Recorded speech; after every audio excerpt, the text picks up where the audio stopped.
Que a paz de Jesus fique com todos nós.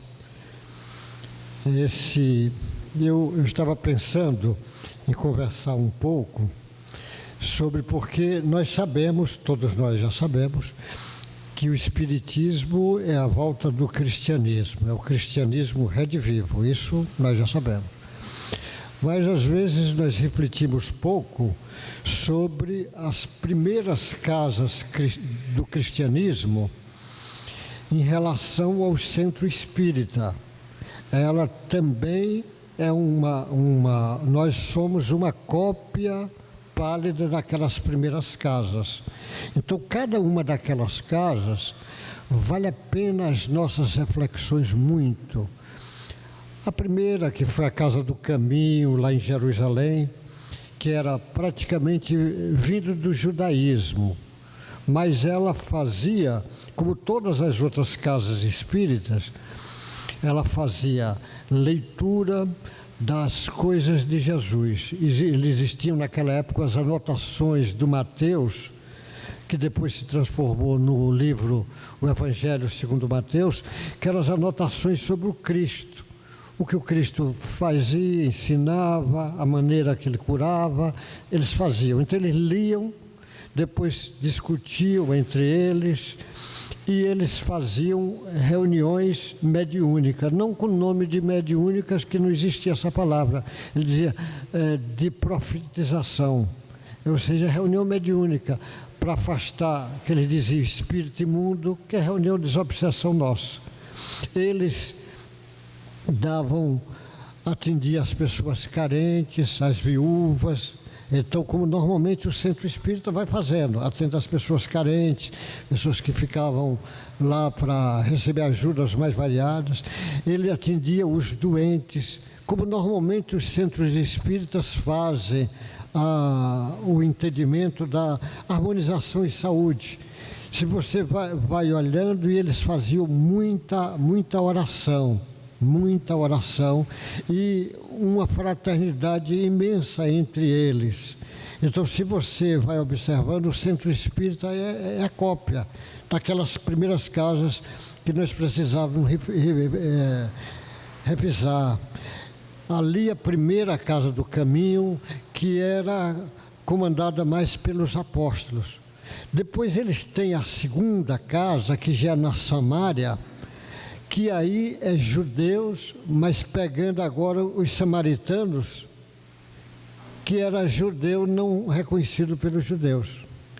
De novo a mensagem de Jesus, no mesmo molde, e uma casa ajudando a outra, eles faziam muito isto. Depois ele pega a casa da Antioquia, lá da Síria, que já é judeu, mas tem muitos gentis que vai introduzir ali, vai um caminho dali. De Cesária também a mesma coisa.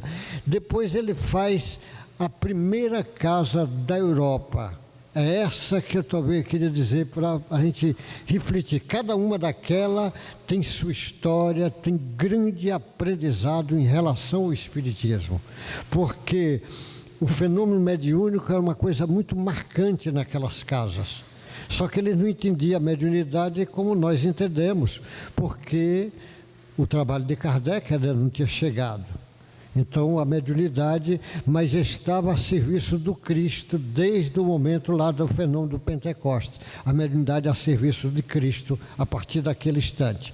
Então, vamos pegar essa primeira casa da Europa, a casa cristã da Europa, para a gente comparar com o centro espírita.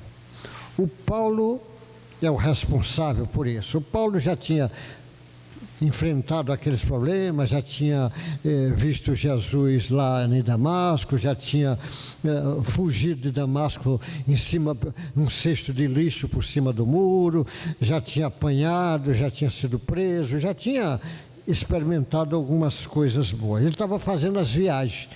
Ele ia fazer a segunda grande viagem do Paulo. O Paulo faz uma grande viagem, roda para vários lugares, pega ali a Grécia, Chipre, um bocado de lugares, mas ele agora ia fazer uma segunda viagem. Ele já tinha entrado na Ásia e ele acerta com alguns discípulos dele que iam acompanhá-lo.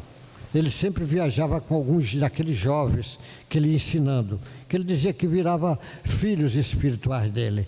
Essa outra viagem ele ia viajar com o Silas, com o Lucas, o Tito, como outras ele viajou com o Bartolomeu, com o João, mas essa ele ia viajar com esses grupos.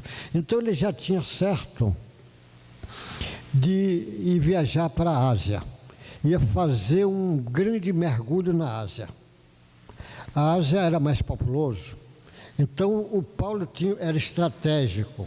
O Paulo, ele chegava numa região, ele pegava a maior cidade da região, se instalava ali, falava primeiro na sinagoga, igual como Jesus fez, ele falava, igual Pedro também fez isso, ele falava para ver se alguém da sinagoga vinha, mostrando que o Cristo já estava todo no Velho Testamento, dizendo que o Cristo ia chegar. Então ele estava falando dentro das Escrituras, por isso que ele ia na sinagoga.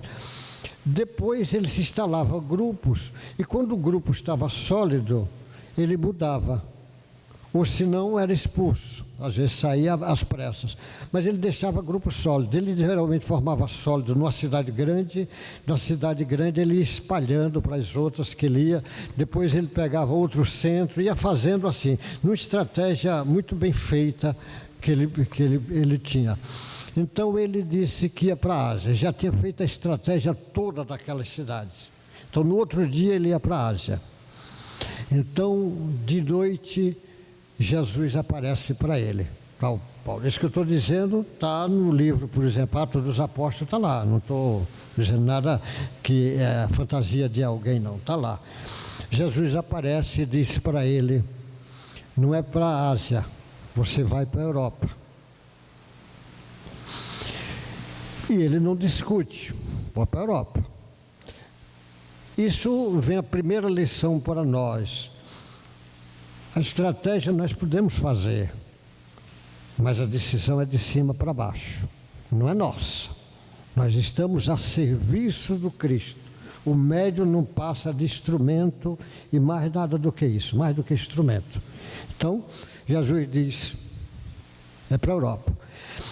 E na hora, a Europa era insignificante em relação à Ásia, até em população, mas o Cristo já estava olhando lá na frente, porque era na Europa que a igreja ia crescer, era na Europa que o catolicismo ia crescer, na Europa que o Vaticano ia se instalar, era na Europa que os ortodoxos ia começar, era na Europa que a reforma, os protestantes iam se instalar, é na Europa que o Kardec ia chegar. Então é da Europa mesmo que tinha que ir, e não na Ásia. Da Europa que depois ia para a África, ia para a Ásia e assim por diante. Então, a primeira colocação nossa, a gente ficar aberto para a mensagem espiritual. Fazemos, mas ficar. Aí ele diz Europa e Jesus foi embora. E ele fica pensando, mas aonde da Europa? Aí ele pede inspiração, pede ajuda, como um grande médium que o Paulo é, ele vê um moço dizendo para ele: venha para Macedônia, que eu estou precisando de você. Aí ele disse: bom, então é para lá que eu vou, porque a Macedônia era o primeiro ponto ali para eles.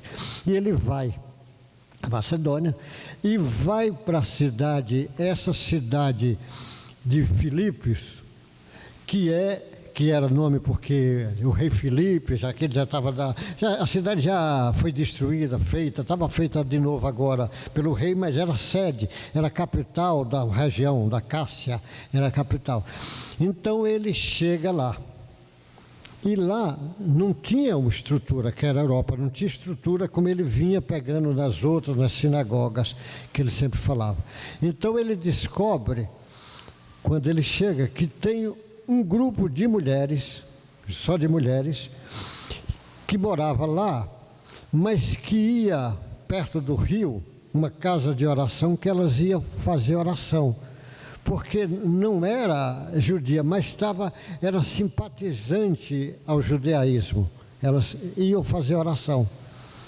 Então Paulo vai com o grupo dele lá, Então, o lugar de oração é um lugar que é convidativo para médios trabalharem já. Então, ele vai lá. Vai, e tinha uma senhora chamada Lídia. A Lídia era asiática. Era asiática, mas a Lídia era uma mulher muito rica, que ela era grande comerciante de púrpura. A púrpura era um tecido muito caro e era caríssimo fazer a púrpura, porque você tinha que tirar a tinta de muitos moluscos para fazer 1 metro lá de... É muito caro. Era roupa de senadores, dos grandes militares, da burguesia. Então ela era muito rica. E ele, quando chega lá, se apresenta, fala e causa um impacto naquelas mulheres, ele falando do Cristo. E ele, então, impõe as mãos nelas, e todas elas, como ele diz, começam a profetizar, ou seja, todas ficam mediunizadas. Aí forma essa união. E ela chama o Paulo e o Silas, os amigos que estavam com ele, para ir para a casa dela, que ela era rica, tinha casa muito grande, muitos serviçais, não tinha problema. Eles foram. E na casa dela, ele começa a fazer os primeiros grupos de estudo. O primeiro grupo, você vê, ele vai chegar lá e formar os primeiros grupos. Desse grupo da casa dela vai sair uma futura igreja. Muitas casas espíritas saíram de núcleos familiares. Tem muitas casas, somente cidade de interior que não tem, às vezes é um núcleo familiar que se reúne, começa a oração, começa às vezes fenômeno mediúnico ali, e depois se transformar num centro espírita. É a mesma historinha. Aí ele ia lá, mas ele ia, e ela, quer dizer, ela asiática, e aceita o caminho. Mas ele ia para casa que fazia oração, elas faziam oração nessa casa, ele também ia nessa casa. Quando ele vai andando, existia lá uma mulher que era escrava da Grécia, escrava. Era escrava e ela tinha mediunidade. Só que o espírito usava ela para os patrões dela ganhar muito dinheiro, porque ela tinha mediunidade. O espírito respondia o que as pessoas perguntavam, ele respondia, e aí o patrão ganhava dinheiro com a mediunidade dela, ganhava muito dinheiro. E ele andando, e ela atrás, e ela era muito popular na região, e os homens eram muito ricos com essa cobrança que ele fazia. E andando, e ela dizendo atrás de Paulo, ele é servidor de Deus, esses homens são servidor de Deus, escute mais eles. Isso dizendo, no primeiro dia, segundo, ele deixou uns 6 dias ela dizendo isso todo dia, porque ia popularizando Paulo. Ele deixou estratégica dele, deixa ela falando, porque como ela era conhecida e popular e as pessoas acreditavam nela, ele deixou uns 6 dias. No 6º dia, ele volta e diz, você não é de Deus, você está usando ela. Então, eu peço que você vá embora, abandone ela. E o espírito vai embora. Com a capacidade mediúnica do Paulo, é como se ele fizesse uma desobsessão ali naquele instante. Vai embora. Vai embora. E ela, que fica fã do Paulo, mas os patrões ficam revoltados com Paulo, porque ele atrapalhou a grande fonte de renda deles. Como atrapalha a grande fonte de renda, eles manipularam as pessoas em volta, dizendo que o Paulo estava atrapalhando, que o Paulo, mas os amigos dele, mas os Silas, principalmente, que eram os dois que estavam mais falando por lá, que eles estavam trazendo coisas contra o Império Romano, porque eles estavam falando do novo rei, e o rei, ele já sabia que era o rei de Roma, e não esse novo rei que ele estava falando.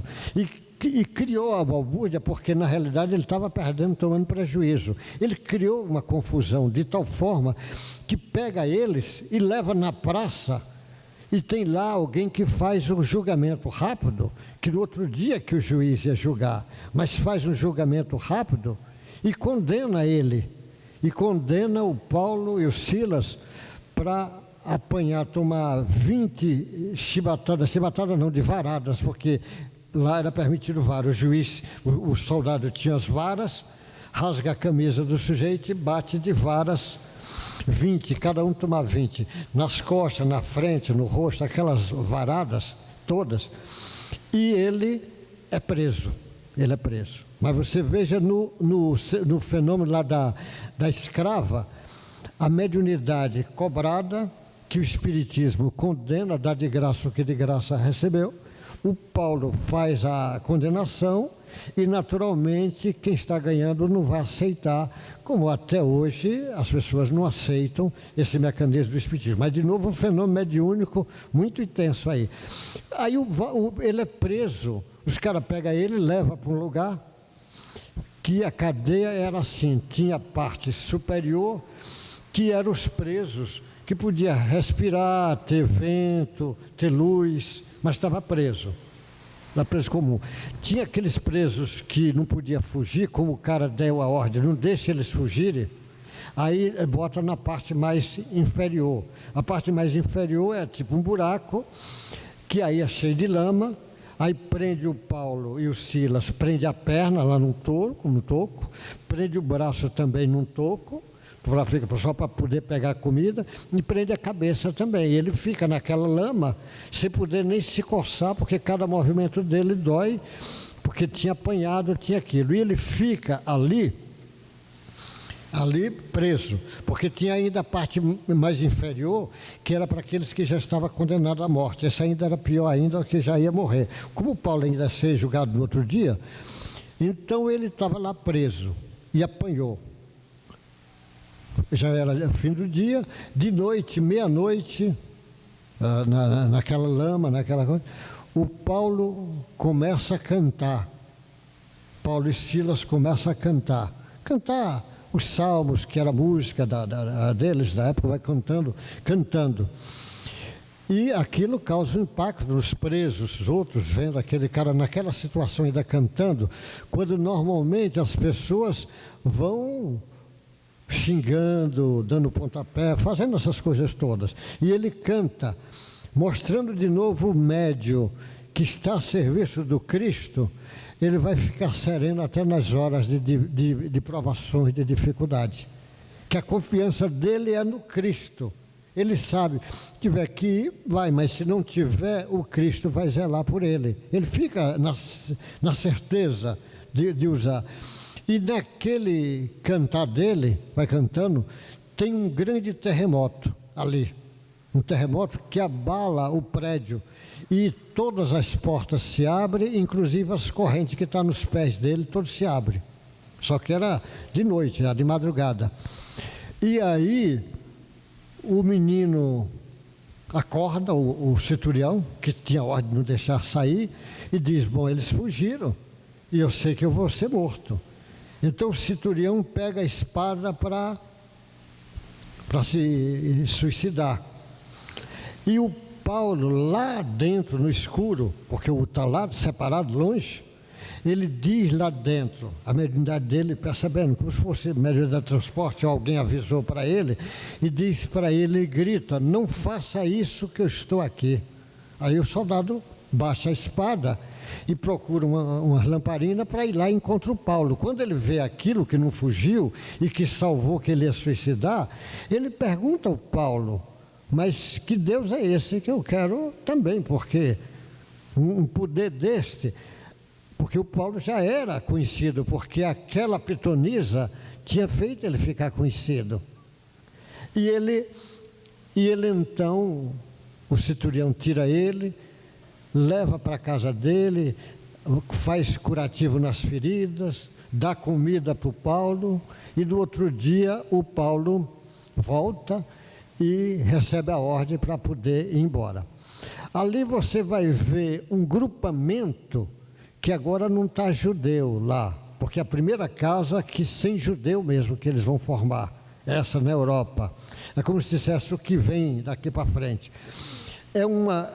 socialmente é multicultural e multissocial, porque tem uma rica, que é a mulher da púrpura, a empresária da púrpura, uma classe pobre, que é a escrava grega, que ela é grega, escrava, e uma classe média, que é o centurião, que é um militar romano. Então, ao mesmo tempo, está ali todas as classes juntas, o rico, pobre e médio, ali, culturalmente também diferente. E aí que ele começa, nessa casa que ele começa a fazer o grande salto. Ele fica, tanto nessa cidade como na outra, tem outra cidade que ele vai também montar um grupo de Corintos, ele fica 1 ano e 6 meses, porque vem a pressão imensa para ele ir embora, mas Jesus aparece para ele e diz: fique, que nada vai lhe acontecer. Aí ele fica ensinando, todo dia ele vai ensinando, preparando pessoas para dar continuidade ao trabalho dele. E muitos daqueles jovens depois aí mesmo tem algumas pessoas que ele vai se encontrar aí, o Apolo, que vira um gigante no cristianismo, vai pegar um bocado de gente que ele tira aí dessa região e começa a preparar. Então ele fica preparando, quando o grupo está pronto é que ele vai embora. Então a primeira casa da Europa é uma casa diferente das outras. Não está ligado, mas olha como é que a espiritualidade trabalha. Quer dizer, o centurião que pune ele ali porque as coisas, depois vem ser um dos braços direitos dele. E aí, quando Jesus disse para ele não ter medo, ficar, porque ele era expulso, Constantino, não tivesse medo que ninguém ia poder fazer nada dele, aparece um procônsul ali nessa região, que vai defender o Paulo. Quando os caras querem atacar, ele defende o Paulo. Quando na outra cidade que recebe de novo a ordem, vem um escrivão que começa a defender o Paulo. E em Éfeso também ele vai ter a mesma coisa, os caras romanos começam a defender ele. Jesus tem dito, nada vai acontecer. Em Éfeso é muito interessante, porque Éfeso onde ficou Maria e João. Era uma comunidade também de uma grande imensidão, e o Paulo é que levou essa prática dos estudos fazer, que é o que o Centro Espírita faz os estudos, que foi o Bezerra de Menezes que fez o primeiro grupo de estudo no Centro Espírita, porque Centro Espírita, o nome, foi o Bezerra de Menezes que deu. O Bezerra de Menezes, esse nome não existia, o nome Centro Espírita foi o Bezerra que deu, e o Bezerra que fez o primeiro grupo de estudo de Centro Espírita, que depois desencadeou, e o Bezerra que uniu os três ao mesmo tempo, lá na federação. Ele une a parte filosófica, a parte religiosa e a parte científica, porque tinha pessoas que queriam só ciência, tinha gente que queria só filosofia, e o Bezerra faz a união. Mas na época lá do cristianismo primitivo, eles também faziam assim. Era o estudo, era essa parte social que eles faziam, muito forte, e essa parte também da caridade que ele fazia, essa parte com a parte mediúnica. Então o Centro Espírita, todos, é a cópia daqueles grupos. Então, nós não temos que ficar preocupados nem de criar modelos especiais. Nós já temos os modelos. As primeiras casas é o modelo do Centro Espírita. O Centro Espírita não é a volta do cristianismo, a volta daquelas primeiras casas é a volta do Centro Espírita, porque o Espírita é a volta dos ensinamentos de Jesus. Por isso que, hora nenhuma, nós podemos afastar desse caminho, porque todo o trabalho do Espiritismo é apontando Jesus como referência, como modelo. Então, essa casa de Filipos, que é o início ali do que ele ia para a Europa, olha que Filipos era uma cidade cheia daqueles deuses, na sexualidade muito forte também ali, era época de muito homossexual, porque tinha aquelas endeusamento a tudo quanto é Deus, e Deus Baco, Deus Afrodite, Deus de tudo quanto é lugar, que ele tinha dificuldades. Você veja, Deus Afrodite mesmo nessa cidade, eram 10 mil mulheres que trabalhavam lá, que de noite viravam prostitutas e trabalhavam a serviço para as deusas. Mas não tinham conhecimento dessa parte espiritual. Então elas faziam isto. Como, inclusive, quando ele pega na outra cidade a deusa Diana, que também era aquelas estátuas imensas, que quiseram perseguir ele por causa da deusa Diana. O Paulo era uma habilidade muito grande. Tem na Grécia, quando o Paulo chega, tinha lá tudo quanto era Deus. Como ele vinha com a conversa diferente, que ele falou na sinagoga, falou na praça, aí pediram para ele falar no centro cultural de lá. Ele vai em Atenas. Quando chega lá, eles estão esperando ele falar de alguma coisa diferente. E o Paulo, no discurso, como ele era grande orador, o Paulo pega e diz, vai enumerando os deuses que tem lá, todos os deuses. Ele diz, e tem uma placa sobre o Deus desconhecido de vocês. Ele disse, é sobre esse Deus desconhecido que eu venho falar para vocês. Aí ele vai falar do Cristo, dizendo que é o Deus desconhecido deles, porque eles não aceitavam se não tivesse alguma coisa dentro daquela cultura. Então o Paulo usava a técnica, a metodologia dele, ele podia mudando, mas ele não mudava a raiz do problema dele. A raiz do problema dele era falar do Cristo. É como o Espiritismo, você pode ir mudando, usando técnica, mas a técnica é sempre falar do Espiritismo e do Cristo. Como aquele trabalho todo era mediúnico, você vê a mediunidade aí nessa casa de Filipe. Paulo vê Jesus dizendo, vai para a Europa. Depois ele vê aquele rapaz dizendo, venha para a Macedônia que estamos precisando. Ele chega lá, vai acompanhar essas moças, pega a Lídia, e o fenômeno mediúnico, todas têm manifestação mediúnica lá na reunião. Depois vai encontrar aquela escrava, num fenômeno mediúnico, ela dizendo as coisas para aquelas pessoas ganhar dinheiro. Só que a mediunidade é a serviço dos interesses, nós sabemos o que é que dá. Mas ela é mediunidade. Depois ele vai no fenômeno, mandam prender ele, porque na realidade dá mais destaque às coisas. E ele apanha, mas apanha sem lamentar, sem reclamar.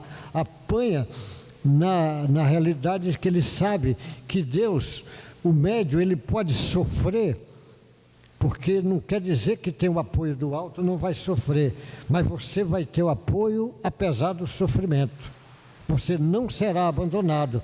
Você vê que ele é preso em oração, em vez de ficar lamentando, reclamando, as pessoas, a maioria faz isso, ele canta, a confiança é imensa, e aí vem não uma manifestação comum, vem um terremoto para abalar a estrutura do prédio.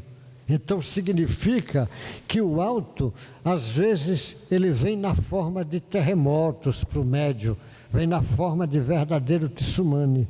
Mas o médium tem que estar sempre pronto, disposto a esperar o que é que ele quer dizer, qual é a lição que está vindo para nós, o que é que o Senhor quer ensinar. Então ele não fica preocupado. Então o médium hoje é a mesma coisa, ele não espere moleza, não espere, vai ter dificuldades, vai ter provas, vai ter expiações, vai ter dificuldades, mas vai ter sempre o apoio do alto, se ele estiver usando a mediunidade a serviço do Cristo. Ele não tenha medo, que ela estará sempre pronta para ajudá-lo.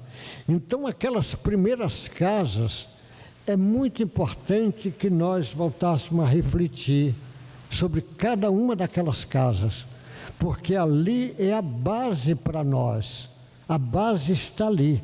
E o Espiritismo, ele não tem que fazer nada diferente a não ser o que está ali. Vai usando a metodologia agora, que na época não podia.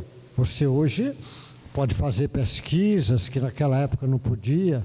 Você hoje pode enveredar por um caminho de estudo mediúnico diferente que na época não podia. Você hoje pode entender a mediunidade que aquele início não podia entender. Você hoje entende. O Kardec deixou esse trabalho e você pode entender, e nesse entendimento é muitas reflexões para nós. Porque o que nós sabemos de mediunidade ainda é pouco, já tem bastante conhecimento, mas muito pouco em termos. Você imagina um espírito vai se comunicar com um médium aqui. O espírito lá, o perispírito do espírito, vai entrar em contato com o perispírito do médium. Quantas reações estão acontecendo ali? Reações físicas, quantas estão acontecendo? Mas nós só sabemos, sabe que tem filtros que vêm diminuindo o impacto disso, nós só sabemos um pouco da glândula pineal para cá. Que a glândula pineal, com os cristais, ele pega numa formação física, joga aquelas referências físicas, frequência física, para o tálamo. O tálamo já descodifica, começa a ter reações bioquímicas, e você até analisa do tálamo até o córtex, que dá para realizar, depender do córtex, qual é o tipo de reação que está vendo. Isso já dá para se saber, é muito pouco diante do que nós não sabemos ainda. É muito pouco, mas já começa a aparecer bastante trabalho sobre isso. É trabalho para milhares de pessoas descobrirem como é essa mediunidade. Mas nós precisamos já saber, porque sabemos desde lá atrás, que a mediunidade é a serviço do Cristo para o Cristo, tem que ser a ética moral nossa da mediunidade. E entender a mediunidade que o Kardec ensinou, para agora fazer bom uso. Então, por isso que o médium tem que estar a serviço do Cristo. O médium, ele tem que entender que Jesus é o modelo e guia, e tem que ver aquelas primeiras casas espíritas como o pronome de que estava o centro espírita, ia ser uma cópia daquelas primeiras casas. Então essa de Filipe é importante porque foi a primeira casa da Europa. Já ela tem alguns caminhos diferentes das outras. Ela começa num grupo, no grupo de uma casa vira um centro espírita. Ele faz ali um grupo de estudo, na outro grupo ele já vai pegar um colégio e vai fazer um grupo em cima de um colégio. Num colégio ele faz o grupo de estudo do espiritismo. O Paulo tinha uma estratégia fantástica que nós temos que aprender e se mirar com esses homens.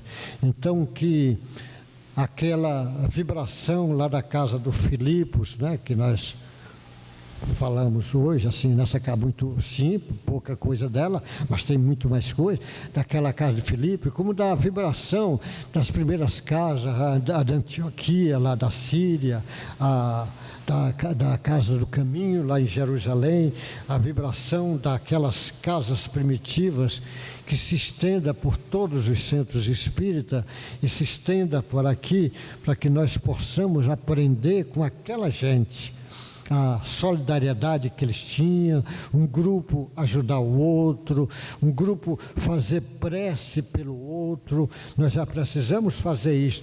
Um médium aprender a fazer oração pelo outro. Um médium ficar muito feliz quando um médium está trabalhando, seja que trabalho for. O médium está fazendo uma coisinha bem simples, descascando batata para fazer uma sopa. Agradece a Deus aquela oportunidade que ele está tendo, porque é em cima daquele trabalho que ele está entrando na fileira dos trabalhadores do Cristo. Esse trabalho é simples, mas é essa simplicidade de descascar a batata que fará com que ele, na frente, seja um grande trabalhador da seara do Cristo. Então nós temos que ficar felizes com cada coisinha que cada um vai fazendo, porque o centro espírita é como se fosse uma orquestra, cada instrumento é importante na orquestra. Não é, todos os instrumentos são importantes. O pandeiro não é menos importante do que o violino. Todos precisamos ter nessa caminhada. E o maestro nós sabemos que é o Cristo. Não é o Cristo que é o maestro, né? O batuta mesmo de todos esses.